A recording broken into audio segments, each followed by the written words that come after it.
ونستعينه ونستغفره ونؤمن به ونتوكل عليه ونعوذ بالله من شرور أنفسنا ومن سيئات أعمالنا من يهده الله فلا مضل له ومن يضلله فلا هادي له ونشهد أن لا إله إلا الله وحده لا شريك له ونشهد أن سيدنا ونبينا ومولانا محمدا عبده ورسوله صلى الله تعالى عليه وعلى آله وصحبه وبارك وسلم تسليما كثيرا كثيرا أما بعد فأعوذ بالله من الشيطان الرجيم بسم الله الرحمن الرحيم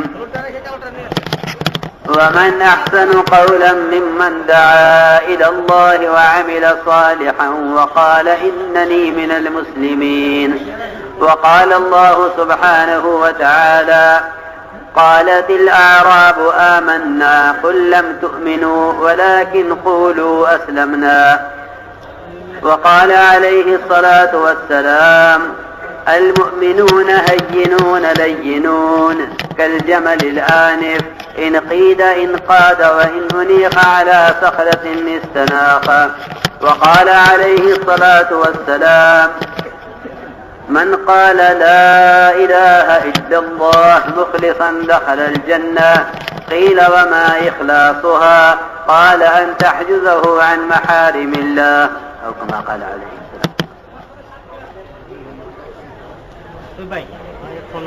میرے محترم دوستو بزرگ عزیزو، اللہ رب العزت کے بہت سے اوامر ہیں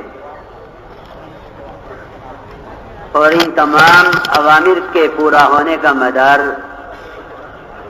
ایک امر کے پورا کرنے پر ہے۔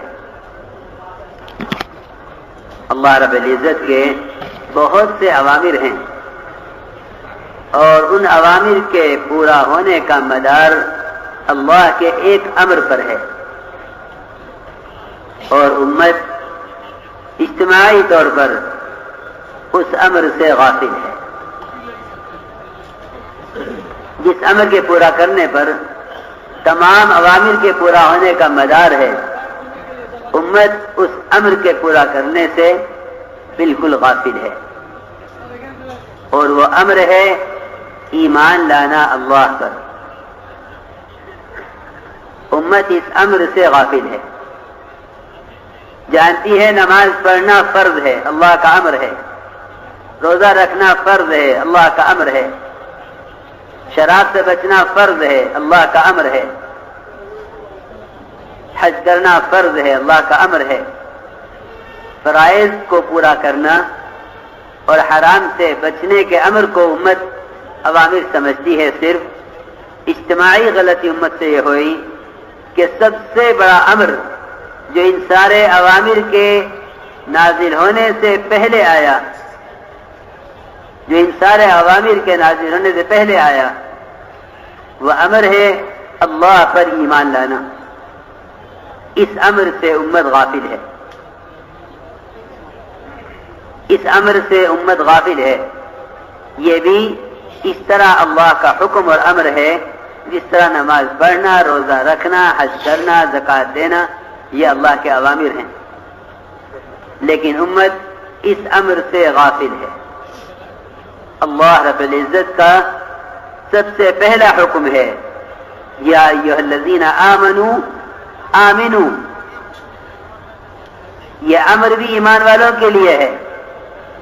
یہ خیال کرنا کہ ایمان لانے کا حکم غیروں کے لیے ہے، یہ خیال غلط ہے، بلکہ ایمان لانے کا حکم ایمان والوں کو ہے، اور اتنا ایمان لانا ہر مومن کے ذمہ فرض عین ہے جتنا ایمان اس کو حرام سے روک دے۔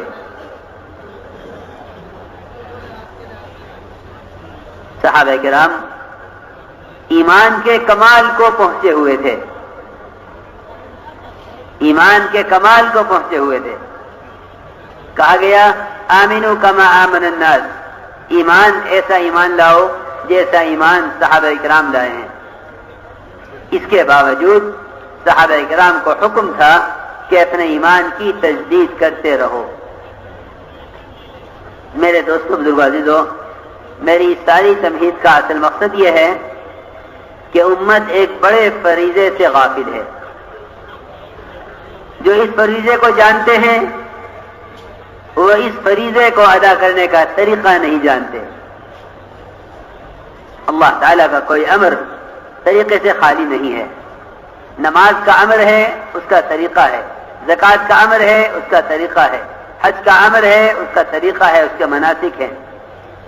یہ کیسے ممکن ہے کہ تمام فرائض کے طریقے اور سنتیں بتلا دی جائیں، لیکن سب سے بڑا امر اللہ پر ایمان لانا، اس کے حاصل کرنے کا طریقہ اور اس کی تجدید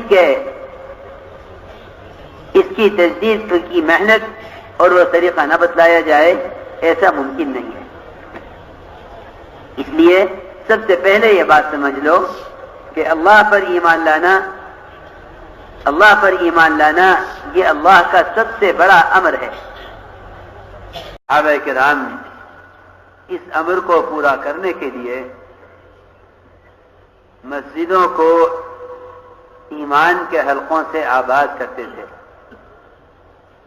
اور صحابہ پر گشت کرتے تھے اور کہتے تھے قم بنا نؤمن ساعة، تعال بنا نؤمن ساعة، اجلس بنا نؤمن ساعة، آؤ ہمارے ساتھ، بیٹھو ہمارے ساتھ، اٹھو ہمارے ساتھ۔ یعنی ان کو ان کے مقام سے، ان کو ان کے ماحول سے نکالتے تھے ایمانی مجالس میں جوڑنے کے لیے۔ فرماتے تھے عمر رضی اللہ تعالیٰ عنہ، یہ کام میں اس لیے کرتا ہوں تاکہ میرے ایمان میں زیادتی ہو۔ میرے بزرگ دوستو عزیزو، جتنے کائناتی نقشے پھیلے ہوئے ہیں، ان نقشوں سے امت کو نکالنا، ایمان کے حلقوں میں جوڑنے کے لیے، ان نقشوں کا یقین دلوں سے نکالنے کے لیے، اس لیے کہ جتنی بے دینی ہے وہ اللہ کے غیر کے تاثر کی وجہ سے ہے، اور اللہ کے غیر کا تاثر دلوں سے نکلے گا نہیں جب تک امت اللہ کے تذکروں کی مجلسوں پر جمع نہ ہو۔ امت جمع ہے تجارت کے، زراعت کے، حکومت اور سیاست کے تذکروں پر اور مادی شکلوں کے بنانے کی فکروں کے حلقوں پر امت جمع ہے۔ امت کو ایمان کے حلقوں میں اس لیے لا کر جوڑا جائے تاکہ یہاں ایمان کی مجلسوں سے اللہ کی ذات عالی کا تاثر دلوں میں پیدا ہو۔ یہ طریقہ ایمان کی تقویت کا یہ صحابہ کرام سے منقول ہے، یہ صحابہ کرام کا معمول ہے۔ میں نے عرض کیا تھا کہ اللہ کا کوئی امر طریقے سے خالی نہیں ہے۔ سب سے پہلا امر ایمان والوں کو ایمان لانے کا ہے۔ اس ایمان لانے کا صحابہ کا طریقہ یہ تھا کہ مادی شکلوں کا یقین دلوں سے نکالنے کے لیے انہیں سب سے پہلے مادی شکلوں میں سے نکالو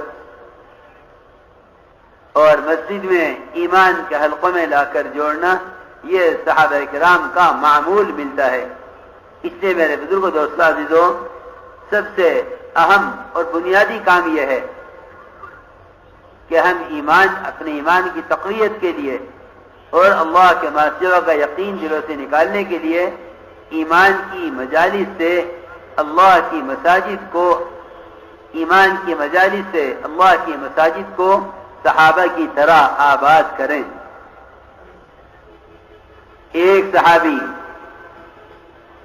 میں عرض کرتا ہوں کہ وہ تاثر کیسے پیدا ہوتا تھا۔ حضور اکرم صلی اللہ علیہ وسلم صحابہ کے درمیان بیٹھے ہوئے تھے، مسجد میں حلقہ لگا ہوا تھا، آپ نے آیت تلاوت فرمائی وقودها الناس والحجارہ اعدت للکافرین، کہ جہنم کا ایندھن لوگ اور پتھر ہیں۔ ایک صحابی بیٹھے ہوئے تھے، انہوں نے عرض کیا کہ جہنم کے پتھر اتنے بڑے بڑے ہوں گے کہ حجارت الدنیا؟ آپ نے فرمایا نہیں، جہنم کا ایک پتھر دنیا کے سارے پہاڑوں سے زیادہ بڑا ہے۔ جہنم کا ایک پتھر دنیا کے سارے پہاڑوں سے زیادہ بڑا ہے۔ یہ سن کر صحابی بے ہوش ہو گئے حضرت فرماتے تھے معلومات کا تاثر نہیں ہوتا بلکہ تاثر یقین کا ہوتا ہے، تاثر یقین کا ہوتا ہے، معلومات کا کوئی تاثر نہیں ہے۔ ہمیں نظام قدرت کی معلومات ہے، نظام قدرت کا تاثر نہیں ہے، اللہ کے عذاب کا علم ہے، اللہ کے عذاب کا یقین نہیں ہے۔ صحابی سنتے ہی بے ہوش ہو گئے۔ آپ نے فرمایا، صحابی کے سینے پر ہاتھ رکھا، سینے میں حرکت تھی، فرمایا کہ کلمہ پڑھ لو۔ انہوں نے کہا اشہد ان لا الہ الا اللہ واشہد ان محمدا عبدہ ورسولہ۔ یہ کہنے کے ساتھ ساتھ آپ کی مجلس میں ہی ان کی روح نکل گئی۔ آپ نے فرمایا اپنے ساتھی کی تجہیز تکفین کا انتظام کرو۔ اللہ کے خوف نے اور جہنم کے اور اللہ کے عذاب کے استحضار نے اور اس کے یقین نے اس کے جگر کو پھاڑ دیا ہے۔